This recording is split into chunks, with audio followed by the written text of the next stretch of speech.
Activated Talks podcast. Activators, welcome to yet another episode of the Activated Talks podcast live here on UNAM Radio. Now, today's topic is an exciting one that has been trending in Namibia since 2021, and it's the topic on green hydrogen. As we are all aware, the conference of parties that took place in Paris in 2015 about the heating up of the earth and global warming, countries agreed to do certain initiatives that are aiming to reduce or slow down global warming and global temperatures. And the whole discussion on green hydrogen in Namibia is a mitigation strategy, or it's a mitigation path that Namibia is potentially taking to kind of contribute to the doing away with polluting and with carbon gas and all that stuff, and going more green and going more environmental friendly. So today we are joined by a guest, Mr. James, who is on the Green Hydrogen Task Force, if I'm not mistaken, and is also an economic advisor to the President of the Republic of Namibia. Mr. James, it's an honor to have you. Yeah, it's amazing to be back. You really know you've made it when you can come back to the university you left 20 years ago and then go on radio. I was never on UNAM radio when I was a student. So it only took 2 decades to actually get onto UNAM radio. So that's all good. Very, very happy to be here. It's a huge achievement. You've made it. I'm going to go too far. Did you perhaps, but you were aware that UNAM radio exists, right? No, of course not. Oh, all right, cool. I was just never cool enough to be invited. So this time I made the cut. Now you're the coolest guy. Thank you very much, Activators, for the support we've received on our previous episodes. Thank you for the subscription, the comments, and the likes on our YouTube channel, and thank you for following our social media pages. As Martin said, today we are joined by Mr. James MNYUPE, the Economic Advisor to the President, and the Green Hydrogen Commissioner. So, James, just to run up into it, people have been talking about, I've been hearing stories about green hydrogen. Can you perhaps just give me a simplified description or definition of green hydrogen? Yeah, okay, we're at the university, so let's do the scientific version. So green hydrogen is just hydrogen. It's a molecule, and it's manufactured by using renewable energy to shock water, essentially, and split the hydrogen molecule from the oxygen molecules, because water, of course, is H2O. But hydrogen is normally made from steam methane reforming using natural gas or coal, for example, as well. That'll be called gray or black hydrogen.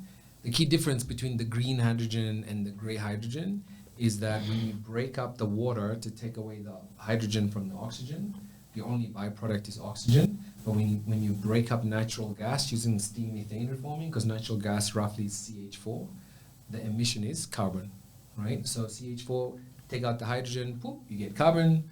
H2O, take away the hydrogen, you get oxygen. So one, obviously, carbon, produces a lot of greenhouse gases. It'll warm up the planet, and so this is why green hydrogen is kind of becoming a thing. Just as you mentioned, COP, etc. There are a lot of movements around the world that are trying to encourage industry to decarbonize. So green hydrogen essentially requires a lot of renewable electricity and some water. And Namibia has really interesting ingredients that make that possible. And that's why we're becoming kind of like a global hub, at least one of a few global hubs to make this stuff here in Namibia. Yeah. Green hydrogen is, of course, a good path to go in terms of going green. And that's what the earth needs right now. I've heard reports that July was the hottest month on earth ever in the last 20,000 years. I don't know how accurate those statistics are, but we can see the effects of global warming happening. The young people of Namibia are not really, or at least most of them don't really have an interest in the topic of green hydrogen, or maybe they don't see the importance or need of it. How can we change that? How can we get them more involved and taking part in the conversation? Correct. And so, if you focus just on the molecule and its production, I think you're missing the real big picture about it. So in order to make the green hydrogen, you're going to need to deploy a lot of renewable energy assets, right? Solar and wind and stuff like that. And so in the process of doing that, you're going to mobilize a lot of activity, right? Whether that is construction, logistics, chemical engineering, in terms of ammonia synthesis. trading. So you're going to be building new ports. And so what we are really after as government isn't necessarily the molecule. We're after all of the activities that come with the production of the molecule, because we're merely using the production of the molecule as an engine for economic growth, right? Because if I give you an example of one of the bigger hydrogen projects that we're trying to put together, they're talking about a $10 billion project, right? So that's very big relative to the GDP. It'll attract a lot of FDI. When you're putting up the solar panels and the wind turbines, you're going to need to create a lot of construction jobs, okay? The wind blades are really large. So when you're transporting them, you might need to build new infrastructure, some roads, landing platforms at the port, stuff like that. Yeah, I've heard one of because obviously for it to be green, you need to use energy that is, of course, environmentally friendly. So that means wind or water, if I'm not mistaken. Yeah. In this case, which one are you looking forward to? Are you going to use wind, the sun? I forgot the sun, very important. Which one do you think? So let's break it down. The machine that makes the hydrogen is called an electrolyzer, right? This electrolyzer obviously needs electricity. Now, you hopefully would appreciate this as a student. When you have a fixed cost, the machine, you want it to run as often as possible so that you lower your cost per unit of production, right? So this electrolyzer, you want it to run 24/7 if you could. Now, what Namibia has is really good wind and really good sun, and they occur at the same place in Lüderitz. Why is that important? During the day, you'll get a lot of sun, right? But that's 8 hours a day if you're lucky, something like that. So it'll do this, and then it'll die down at night, right? But now wind also blows quite nicely in the evening, and it goes into the night. So in Lüderitz, you can get this electrolyzer to work for almost 70 to 80% of the time. That is a very high, they call it capacity utilization. It's a very high utilization rate. Normally the sun alone, you can get 30% from it. The wind alone, maybe if it's really good wind, you can get 50% from it. But in Namibia, we can combine it to get a 70 to 75% utilization rate of this electrolyzer. And what that does is it lowers your cost of the product, the cost of the hydrogen, right? So what do we want in Namibia? We want the water that we'll take from the ocean, then we'll desalinate that using a desalination plant. Then you need very, very pure water that you then feed into the electrolyzer, and you feed the electrolyzer with electricity from the sun, solar energy, and from the wind, using wind turbines, wind energy. And that electricity goes into the electrolyzer, which absorbs the water, uses a cathode and an anode, separates the hydrogen, goes that way, and the oxygen gets vented into the air. Then the product that we're going to export is not actually the hydrogen, okay? Because right now to transport hydrogen, it's super expensive. So that hydrogen is going to go to another factory. That factory is called an ammonia synthesis factory. And then it'll take the hydrogen, combine it with nitrogen, because the air has a lot of nitrogen in it. So you'll take the air and isolate the nitrogen, combine that with the hydrogen, and then you'll make the product that we're actually going to sell, and that's ammonia. And ammonia is NH3. So now you've got the hydrogen and you've got the ammonia, you've got the nitrogen, combine it, make the ammonia, then you're going to chill that gas to minus 33 degrees centigrade, and you're going to be circulating it in the ammonia loop. And that liquid nitrogen, that liquid ammonia, is what you then pipe into a ship and you transport it to other places around the world. Now that ammonia can be used for fertilizer, it can be used for explosives, it can be recracked back to hydrogen. So different customers will use that green ammonia for different things. Wow. And where is that factory situated? So that factory, we're going to build it from scratch, guys, and hopefully you guys are going to help us build it, right? So we're gonna try and build this thing in Lüderitz, all of these things. So at the moment, we're sort of envisioning the blueprint. We're doing feasibility studies, right? Because it'll be a lot of movement. The area where we're doing all this as well is fairly sort of environmentally sensitive, obviously, because it's kind of a national park. There's some really endemic flora and fauna there. So we're going to have to make sure, how do we build this and respect the flora and fauna of the Tsakaheb National Park? So at the moment, we're doing a lot of studies. But because it's going to be such a big new industry, and that's what we're trying to establish, an industry, not a project. Because this project I'm talking about is just one. But at the coast, for example, there's 3 or 4 others that are being conceived by private sector who've identified Namibia as a good hotbed for this whole hydrogen and ammonia industry. So new investors have come in and they're looking to build new projects. So in the Irongo region, there are about 3 to 4 other projects that people are considering to build. In the Karas region is the big one, that's $10 billion, 15,000 jobs during construction, and those are the numbers that we're being told about that project. All right. You mentioned earlier that you are creating one of the bigger projects of clean hydrogen, right? And I recently watched a video of the Minister of Mines and Energy, Honorable Tom Alwendo, whereby he said the world is going to demand clean hydrogen, and Namibia is going to be one of the first countries to meet that demand. Is Namibia the only country capable to produce clean hydrogen at the moment? So think about it. What do we need to make this hydrogen? Sun, and water. Do you think Namibia is the only country in the world with those 3 things? No. So definitely we're not the only ones who are capable. We're one of the few that have very optimal conditions. Right? Our wind and our solar being co-located in the same place, only 70 kilometers from the ocean, with a port already existing, makes it one of the more popular, one of the more optimal places to make it, right? But certainly, one of the things we need to know in Namibia is it's definitely not one of the only places. And that's the difference between green hydrogen and oil. Oil, there are only a few places in the world where you can drill and get oil. Yes. With hydrogen and ammonia, green ammonia, you can make it anywhere. The key thing is the cost of making it, right? And so in Namibia, it could be that we have one of the lowest cost jurisdictions to make the hydrogen. The other thing Namibia has that people obviously underestimate is peace and stability, and a government that has seen this as a new industry and are moving very quickly to put in place the legislation, a new industry, port infrastructure, the capital needed. So our government has just moved a lot faster and more aggressive than most other places. And then, of course, when you add all of the natural resources, it's a very interesting place. Yeah, interesting. I picked up an interesting, you mentioned oil as well, and now we have 2 opposing, forms of energy, oil and green hydrogen. And there's been potential billions of barrels of oil discovered in Namibia. So how moving forward, what is the way? Is oil production going to go ahead at the same time as green hydrogen production? Yeah. So, these things are,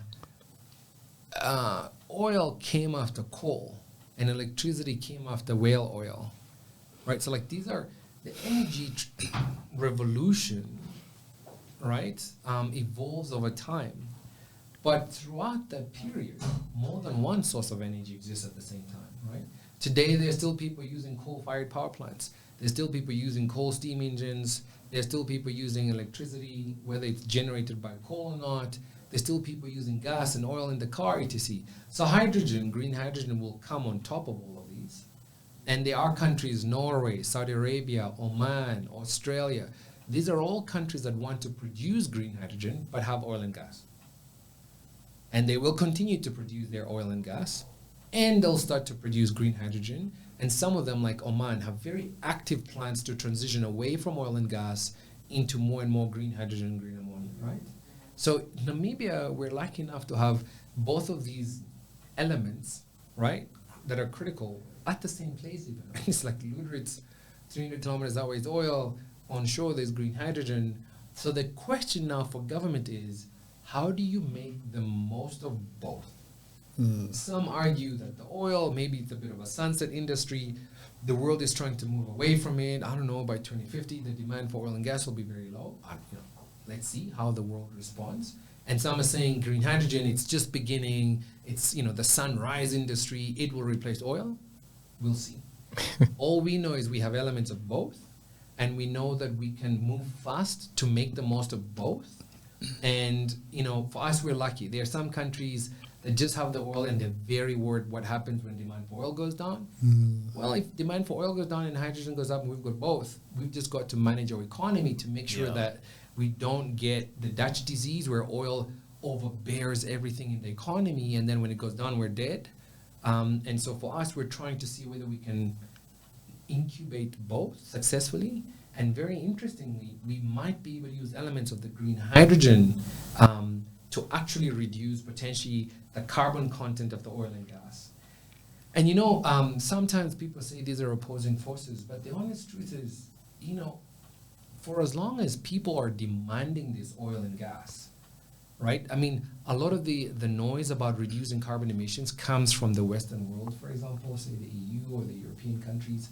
And those are the guys encouraging us to do green hydrogen. And we're working with them to do that, right? But if you look at the companies digging the oil, they're from Europe, right? It's Total, which is French, and it is Shell, which was Dutch and now is sort of more British. But these are European companies digging up the oil and gas because the consumers back in Europe and around the world still want to drive cars with that use petrol, that still use lots of the petrochemical products to make plastics and chewing gum and whatever you can think of. So for us as Namibia, we have emitted so little carbon emissions in the world that, and of course we have really trying economic realities, right? Like very high unemployment, second most unequal society in the world.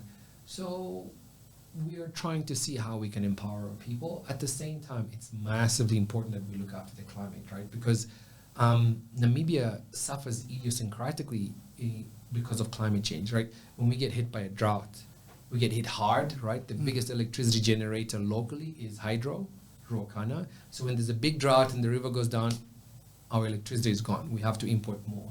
At the same time, our economy relies heavily on agriculture. Half of our active population are in the agricultural sector. So we get hit hard by the drought. Shimi was saying we need to spend $500 million to actually help with drought relief, right? Yeah. So climate change hits us hard, yet we know we're the least emitters, like one of the tiniest emitters on the planet. So it's a very nuanced conversation. And to be honest, if somebody out there was like super concerned about emissions, they would say, cool, I will reduce my $200 million barrels a day of production to allow Namibia to produce 200 million barrels a day. Right? Like if you're Norway, you've made so much money from oil. You've got like $1 trillion sovereign wealth fund. Ours has got like 300 million Namibian dollars.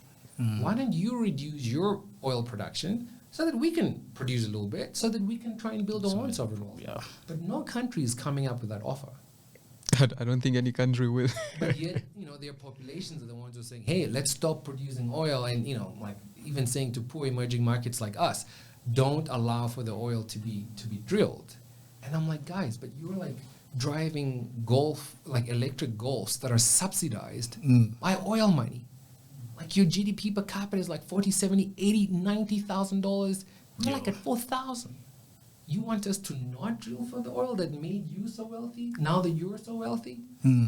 So, I think we need to just be fair. Like they're saying that the transition needs to be just. The other thing that's very important for Namibians on this issue is be very careful about the energy source that you use to manufacture your products.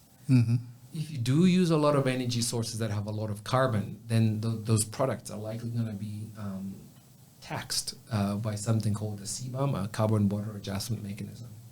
So that's where Namibia needs to get smart and say, look, maybe we're going to produce this oil and gas and sell it to them, make a lot of money from that, and take that money and make sure that our industries are working as much as possible from green energy. And if we need to subsidize that industry using oil profits, then so be it, right? Because when I make zinc or aluminium or fertilizer or even other finished products, the guys are going to say how much carbon is in those goods. And if there's a high amount of carbon, they'll slap it with a tax at their border before they buy that product. And that will make our products uncompetitive compared to other products that have a low carbon signature because they're using a lot of renewable energy to make those products. So that game we mustn't forget. And by the way, don't feel bad about using oil revenue to subsidize your green industry. You know who's doing that? Everyone in the world. Yeah? Australia is spending $1 billion a year to subsidize their green hydrogen industry. Where do they get that money from? They export coal, they export natural gas. The US is the biggest oil and gas producer in the world. They just announced the biggest subsidy for green hydrogen. Green hydrogen production costs like $4, $5, $6. They're subsidizing half of that cost using their profits. Where do they get their profits from? Oil and gas. Canada will do the same. The EU will do the same. A lot of these countries have made a lot of money by using carbon-related products, whether it's coal or electricity made from coal or oil. And all those profits they've made from the industrial clusters, they are using that to subsidize their green hydrogen production. Saudi Arabia, same thing. They're building NEOM, which is the biggest green hydrogen project that we know of. Subsidize that with oil money. Oman doing the same thing. So poor Namibia, hey, like if we just try to make our own green hydrogen without using any oil money or subsidies or grants, we would be uncompetitive. No, you are raising very important points. I mean, we are now at this point where we need to watch how at what rate the earth is warming up, and all countries have to work together. But what about countries that are now where they are because of such emissions? What about us now? How will we go forward as a country if we can't utilize what we have that could potentially propel us forward? One thing I picked up as well is the fact that it's mostly foreign companies that are coming to invest and dig up this oil and invest in green hydrogen. How much do you think we will benefit as a country in terms of employment, especially for the youth? Cool. I mean, this is where you guys really, really, really need to help me. It's a very emotive issue, this one, right? Because look, we have such a high unemployment rate, right? So why are we even giving one job to a foreigner when I've got thousands of people in Namibia that don't have a job? Go study Saudi Arabia. Go study Norway. Go study any of these countries. When they started with their oil industries, of course they didn't have all of the expertise. So of course they needed to import some expertise to successfully establish an industry that started producing some revenue. And then they used that revenue to invest in their universities and research centers, built up the capabilities over time. And over time, not only were they doing more and more of that job themselves, they were even exporting some of their expertise. Norway did this really well. Saudi Aramco is like one of the biggest companies in the world today, worth a couple of $1 trillion, right? US dollars. And it's, I think, now obviously 100% Saudi owned. But back in the day, the Saudis had like a 40% share or something. And the big equity was held by like a Californian oil company. So the US held a lot of the equity in the oil assets in Saudi. And then over time, as the guys learned and made more and more money, they actually bought the US out, right? And so in Namibia, it's important that we realize there's a time and a place for everything. Yeah. Now, in the beginning of this industry, despite our best efforts, colleagues, we will not have all of the expertise that are needed.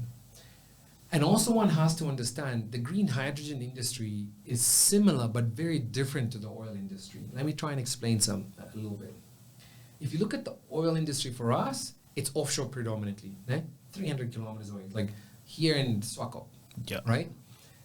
So a lot of the activity that'll happen there, what they'll do is they'll dig some holes, find out whether there's good enough pressure for this thing to come out, and if there is, they'll bring a very big FPSO, which is a floating production, storage, and like operating unit, right? It's a big ship like this. Yes, Puts like some pipes in there, sucks up all the oil, stores it, and the oil tanker comes in the oil tanker, boom, right? You just get like a check there in the country. Here we sold, I don't know, however many million barrels this year. Here's your dividends. Here's your royalties, A lot of the activities will be offshore. Of course, there'll still be support services that'll be onshore, stuff like that, right? Mm-hmm. But if you sort of listen to the experts, they're saying 3,000 to 4,000 people at peak directly employed, but billions and billions, right, in revenue.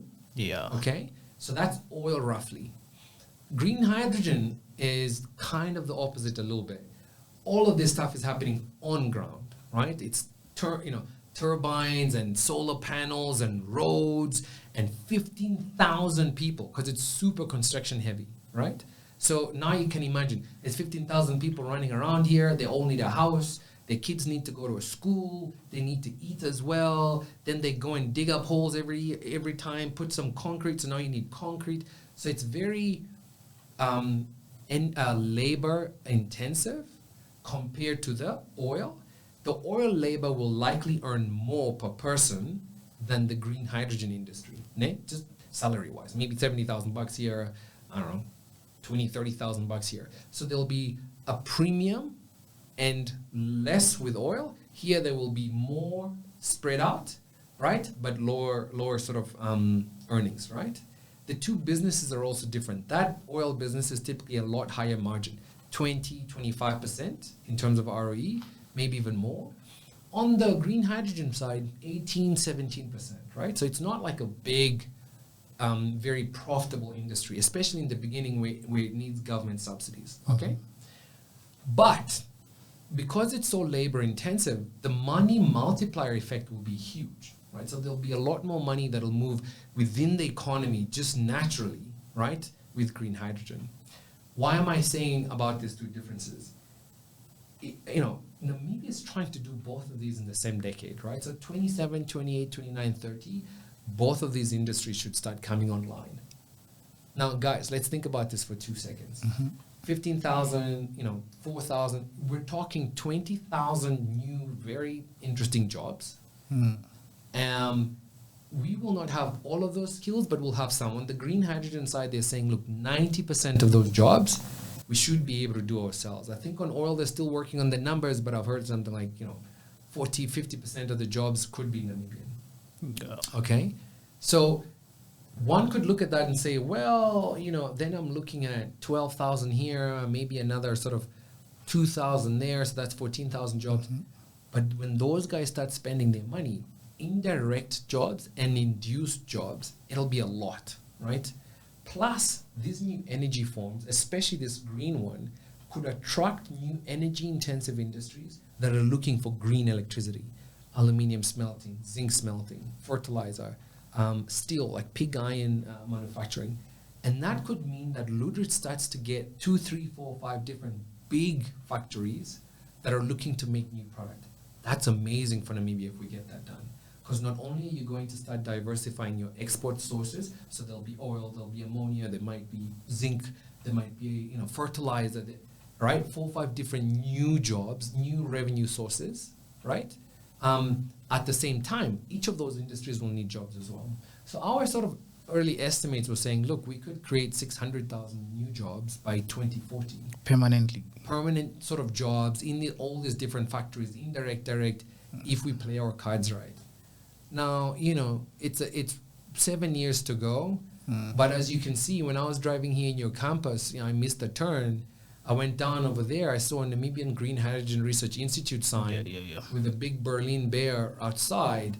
That means we're getting money today to start training students today for this up-and-coming potential energy revolution in Namibia, right? Yeah. We're getting new jobs created today. Hyphen is hiring, Clean Energy is hiring, Schiffen is hiring, Daureb is hiring. Daureb is building a project and they've hired 100 people through construction. So the jobs aren't coming in 2030. The jobs are coming today. The scholarships are not coming in 2029. The scholarships were given today. There's like 70 kids, 20-something in UNAM, 20-something in us today, having gotten a few $100,000 in scholarships so that they can start acquiring the skills. So the key thing here is the following. Namibia in the beginning will have to endure some new people coming in to help us build these industries, but over time we'll get more and more of those jobs. And also don't just focus on the direct jobs. Look at the induced and the indirect jobs as well. It's looking like it's going to be massive for Namibia unless somehow we really, really mess it up. But we're trying not to. Yeah. Speaking about too many people getting involved in the production of green hydrogen, does the production of green hydrogen or green hydrogen itself have dangers to the community? Of course. I mean, almost anything has dangers to the community. Yeah, right? anything has from oil advantages to, and disadvantages. I mean, even uranium to whatever you're doing, right? But the hydrogen itself is a flammable gas, right? So, if hydrogen escapes and you burn it, sure, that can cause fires. The ammonia itself is toxic, right? So you don't want gas leakages or anything like that. It can be toxic to human beings. But both of these products, hydrogen and ammonia, are produced today, like globally. In South Africa, they produce like 2 million tons of this stuff. In Zimbabwe, they're making like ammonia today, and they make fertilizer from that. And there's a company there called Sable Chemicals that makes fertilizer, and it has anchored Zimbabwe as a breadbasket, right? Because they are not importing fertilizer. They were importing, I think, ammonia or natural gas from Russia, and then they would make their own ammonia and make their own fertilizers. So the safety standards and regulations for both hydrogen and ammonia are quite ubiquitous and homogeneous, and like people know about them, right? The key thing for Namibia is it'll be the first time we are doing it. Yeah. Right? Certainly at scale. And then super important, the world is transitioning from a lot of the ammonia that was made was typically used in situ, and they would make whatever they wanted to make right there. Whereas today, the world is now going, I think only like 20% of total ammonia production was traded globally in ships and stuff. Whereas now, a much bigger component of that will be traded. So one of the things that's new is bunkering a lot of ammonia at a port. That is something that people are developing new standards and stringent standards about, right? I think the other thing that's new is people are going to start using ammonia-powered ships. Wow. So ships use like heavy fuel oil, like very like polluting oil and gas derivatives, right? Like thick, sludgy fuel, like it's super noxious, right? But now they want to start using green ammonia. Now, of course, with ammonia, because it's toxic, you need to make sure that as the thing is being combusted, none of that escapes into the ship, And the guys are testing these pistons and these engines today in Germany, like big Japanese companies are doing that. And I think by this year, next year, they take that, they put that in 4 pistons, put that in a new engine in Japan, test it. 2026, they want to put it in a ship and start selling it to big mining companies. So, it's a really, really exciting time. And because Namibia wants to be a big player in this space, we're talking to all these people. They're coming to our country and they're like, I want to invest. And so as they're looking to invest in our project, we're beginning to learn about what they're doing. Like today I know about this ammonia ship and the piston they're testing in Germany and stuff like that. I only knew that because the Japanese were here looking to invest in an ammonia gig, right? And so there's just this amazing opportunity for Namibians today to be involved in such like a cutting edge industry and learn from people around the world, right? One other cool, exciting thing, there's a big German company that's making like electrolyzers. Remember that little machine that would take electricity and water to make hydrogen? And they're saying, hey, they could start assembling this stuff in Namibia, right? Wow. Electrolyzers, right? Because Interesting. we could be a huge demand center, so they'll put a factory here, hopefully a little bit more successful than Peugeot. And, when we are busy ordering electrolyzers, we could assemble all these things here, put them into a project, and later on, we could even start exporting some of those electrolyzers into Africa. That'll be huge.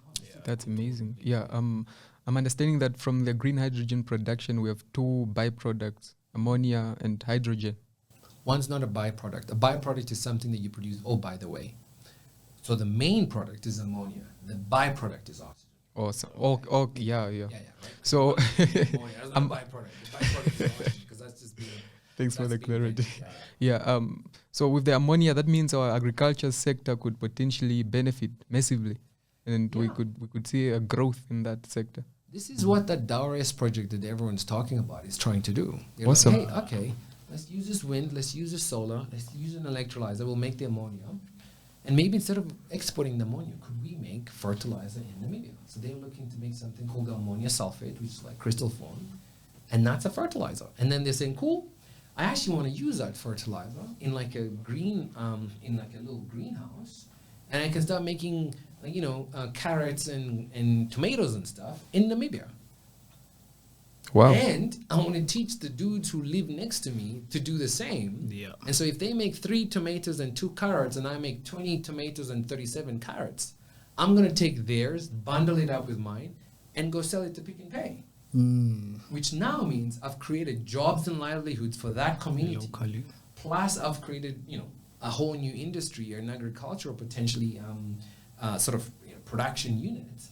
And then I'm, contributing to food security in Namibia. Now, look, it's a pilot project and a lot has to be tested. But that's the thinking. I think that's amazing. Now, the argument is, this is going to be the most expensive tomato in the world. The first cell phone was the most expensive cell phone in the world. So should they have not made that one? Good one. You got to start somewhere, guys. Yeah. And I mean, isn't it amazing that we're trying to start making the first green tomato or something? Like, that's kind of cool. Yeah, it's It is. And Yes, we've got some grant money, right? It's grant money, it's free money, that we can do that with students from UNAM, which, by the way, is what's going to happen. They're going to build a training center there so that you guys can go over there and not just produce a tomato, but learn about reverse osmosis, how the clean water is made, then learn about, trying to balance out a solar and wind for optimal, like, electrolyzer production and ammonia synthesis. Like, we're going to learn that from home? That sounds to me like amazing. And the way they've structured that project, the community actually owns 10% of that project. So they give equity to, like, the traditional leaders, stuff like that. I think it's an amazing time to be alive if you're in Namibia. Yeah, it's true. And what is the Daureb's green hydrogen project or the village? So, when the government started this whole green hydrogen gig, 2021, we launched it. Remember when we launched HPP2 in Cabinet, somebody tore up the book at that point in time. That's when we really started with green hydrogen. We then went out to the world. So that was March, April. Then June, I was in Europe peddling this new story from Namibia, saying, Namibia wants to make green hydrogen. Please support us. Please join us. Some of the Europeans were like, guys, this is such a complex thing. No, we can do it, And eventually one guy called Stefan Kaufmann, we need to give that guy credit. He was the green hydrogen commissioner for Germany.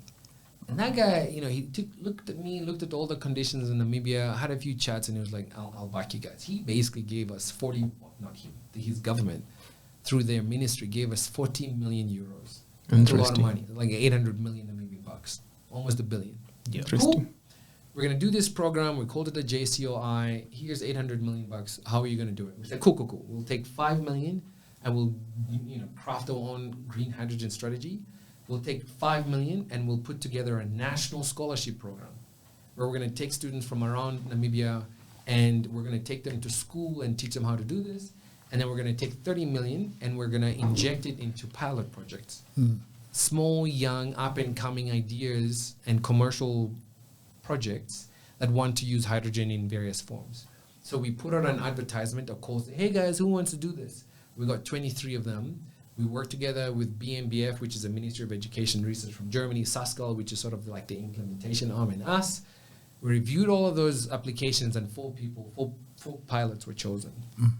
One wanted to make a dual fuel hydrogen train. Wow. Cool, Wow. huh? So this train is going to use diesel as usual because the diesel drives a generator and that produces electricity and that drives the train. So it'll continue to use diesel, but it'll introduce hydrogen. And that'll start to burn both. All right. And the idea is, of course, that'll reduce your emissions, right? You're going from burning diesel all the time to only burning diesel half of the time. So this dual fuel hydrogen train, that's going ahead. That's TransNamib's train, right? So anyway, so that's TransNamib's train. I think they're going to work with some folks called High Rail or like, anyway, Traction, I think, is involved, CMB, and UNAM. You guys are going to be in the garages, injecting some hydrogen thing into the engine and like testing it so it doesn't blow up in your faces. But High Rail, that's the thing. Then the other one was a green hydrogen service station. You guys know about ONL, right? Yes. Yeah. Okay, so they sold the beer thing. Yeah, said They sold the meat breweries to Heineken. They took some of those profits and they're like, hey guys, this hydrogen thing is a thing. I think I want in. So they then they joined with a Dutch company, Belgian, a big Belgian company that does shipping, like hundreds of years old, called CMB, Compagnie Maritime Belgium or something like that. Go check out the name. Billionaire family business from Belgium, billionaire family business from now, got together, created Cleanergy. And they're also putting a bid to do a pilot project by June 7 in Walvis Bay, just as you come from the airport. They're putting up a hydrogen service station there. Oh. Wow. They're going to put like 5 to 10 megawatts of solar panels behind the service station, use electricity, use water, make hydrogen, put that on in tanks, and the hydrogen, you can put that in cars and buses and trucks and drive these cars, that use fuel cells. So that's the second pilot project. Excuse me. Daureb is a third one. Daureb is all Namibian sort of energy player. They were like, look, we want to use hydrogen in an agricultural village concept, okay? We're going to do the whole wind and solar. We've got some land here. We got land from the traditional authority. And we're going to build this village where we're going to make the ammonia, make that into ammonium sulfate, use very innovative greenhouses that are temperature controlled and climatically controlled. We're going to grow some tomatoes and carrots there. And then we're going to teach the community to do the same, and we'll bundle our production and sell it. That was a really interesting concept as well. There was a fourth one, which was the tugboat. So they also wanted to make a dual fuel tugboat. It just, there wasn't enough money to do all of them. And it looks like 3 of them will be prioritized. But those are the pilot projects. And those are all coming up in the Irongo region. And the idea with the selection process was, the Karas region has this big hyphen one, and Irongo didn't have a big one. But if we put these 4 together, it could start creating a cluster of hydrogen activity in the Irongo region. And so that's what we were hoping to do, and slowly but surely that's beginning to happen. Wow. Yeah, I have one last question. I'm imagining all these projects, of course, would require like massive logistics work. And I'm hoping it's Namibian companies that are going to facilitate all these logistics. And is it the case? Me too. So one of my biggest jobs over the next 2 years is to demystify hydrogen as much as possible so that folks feel comfortable to engage with the subject matter. Because when you say hydrogen, guys think, oh my God, it's electrolyzers. It's not for me. It's too complex. Hydrogen is just like a truck, like carrying cement from here to here. Hydrogen is just an electrician cold commissioning a solar plant. Hydrogen is just fertilizer and agriculture. Hydrogen is just water desalination. Hydrogen is just air logistics, flying up and down. So all these things will become part of this hydrogen industry. And Namibians have a role to play for sure. When you build a mine, you need health and safety officers. You think you're going to need those for hydrogen? Yeah. You think you're going to need accountants? Of course. You think you're going to need IT technicians? Absolutely. You think you're going to need like yellow metal operators? Like bulldozers and stuff like that? Of course you're going to need those. You think you're going to need trucks that'll carry 100-meter wind blades, possibly from like Walvis Bay all the way down to Lüderitz? Do you know how many of those truck trips you're going to need? If there are actually 15,000 people working on site, do you think you're going to need a bus driver, hundreds of buses, to drive workers from one shift to the next? Do you think they're going to need food? Are they going to need accommodation? Are they going to go on holiday? Are they going to buy milk? Are they going to buy like bread? So absolutely, Namibians, you have every role to play and then some in the green hydrogen revolution. But actually, really what we're after is an energy revolution which only forms the bedrock for a manufacturing revolution. That's really what I'm after. I'm after Namibia moving from primary sectors of the economy, digging up stuff and selling it. That's what we do. We dig up diamonds, we dig up uranium, we dig up gold.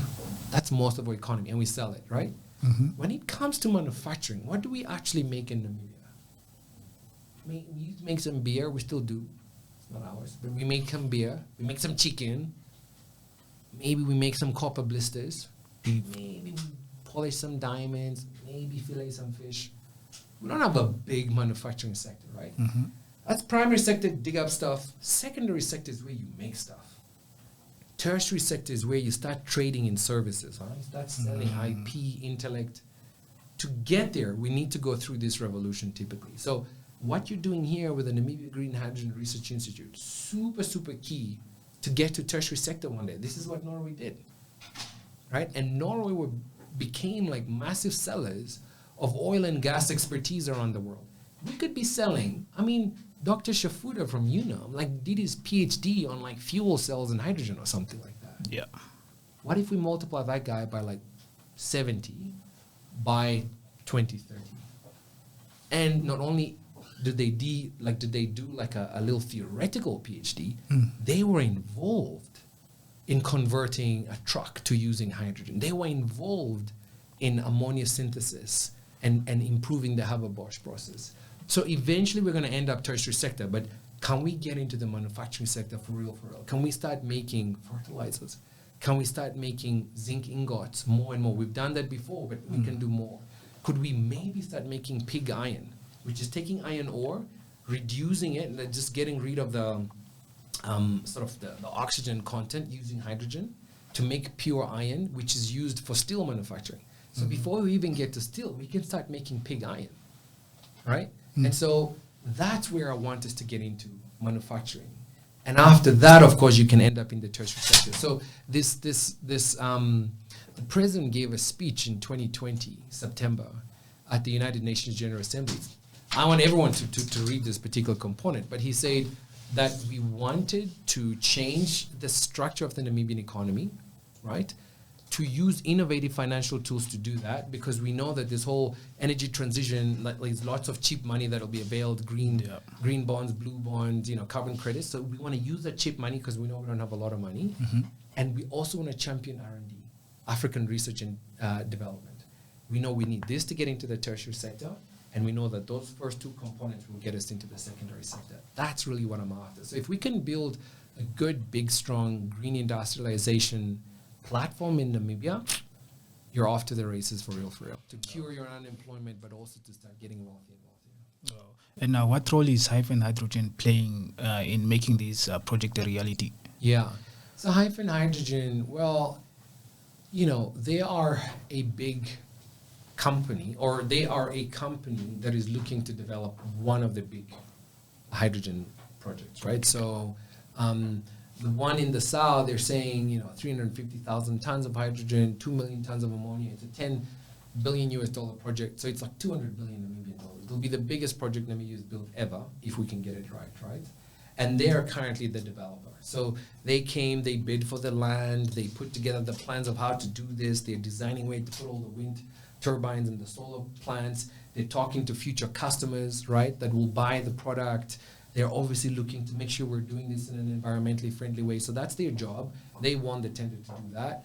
But we also know that they'll be looking for good, strong partners, billion-dollar companies that can come and write the really big checks when we get to financial close. Between now, idea, up until financial close, bankable idea, you will spend like 93 million euros, right? So that's doable, right? We have the money to do all that.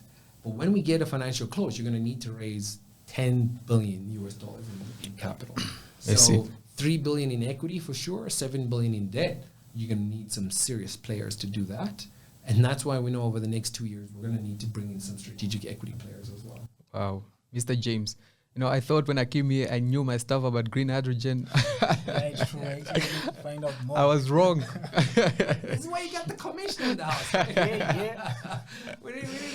But the idea is to make as many of us as possible that know about this the way I do. Yeah, it's very important. Like democratize that knowledge, right? Like make it as widely spread as possible. Why? Because then people can innovate. I'm thinking this way. There's another guy that'll come and think that way, and another girl that'll think that way, and another one that way. And if you've got this melting pot of Namibians that have that knowledge, and they start to innovate, the economy just, flourishes. So the idea is, and we struggled, right? In the beginning, we were just the nerds trying to make it happen. Now that it's happening, the key now is to communicate it as widely as possible so that innovators can innovate, business people can take risks, and bank can start backing them, because the banks also need to understand the business model before they get comfortable with backing an SME to provide a service to a bigger EPC, engineering, procurement, and construction guy, right? So we'll start here, but I'm sure we'll be back. We'll talk about it some more. And, that NGHRI, go visit some folks there, go visit Shafuda. Bring the guys who got the scholarships on air. Ask them, what are you doing in UNAM? What are you guys studying? I think I'd love to tune into that podcast, because we helped them get the scholarships, but I don't know what they're doing on it. So I'd love to actually get to know. Yeah. There are a lot of questions that would want to ask right now, especially the Karas project that's worth 9.4 billion. Yeah, But yeah. that one we can just leave it for some other time. Yeah, I'll have to come back. I have to take my kid for a haircut, guys. I'm a dad. Yeah. My wife has been calling me online. She's like, "What the hell? You're late." I'm like, "This green hydrogen thing is interesting, man." So Yeah, but thank you very much. Thank you for making the time. Thank you for coming on and just, educating our audience, especially our young audiences, the youth, about this very important initiative that our country is going through right now. Yeah. So, It's been such a Activated pleasure. Talks. Maybe you want to say the last words, last remarks. Yeah, last words is, guys, I think it's, I'm super honored actually to be working for all of you guys. I'm a public servant. Very honored that the president gave me the opportunity to do this, but even more excited to work with, smarter, younger people that know more than I do, and to see them just like, I hope I can say this on air, but like kick ass, or like, just kick ass and take names and make Namibia a really, really great place where this is being done, and to get other people coming to learn from us. I can't wait to see that. And I hope I get to see that as a dad, and I hope my kid plays a role, and I hope we just make the dreams that we're all putting together come true. Amazing. Thank you for coming. Thank you very much. This is Activated Talks podcast. Thank you for tuning in. And if the conversation was interesting for you, please do share it, like, comment, subscribe, and of course, go back again and watch it over again and take notes. Thank you for tuning in. Get 100 likes, I'll come back. I'll do another one. So that's Cool. the deal. 100 Get 100 likes. likes, guys. Get 100 likes, guys. Come on, let's go. Yeah. Thank you very much. Awesome. Awesome. Anytime, guys. Cheers. See you.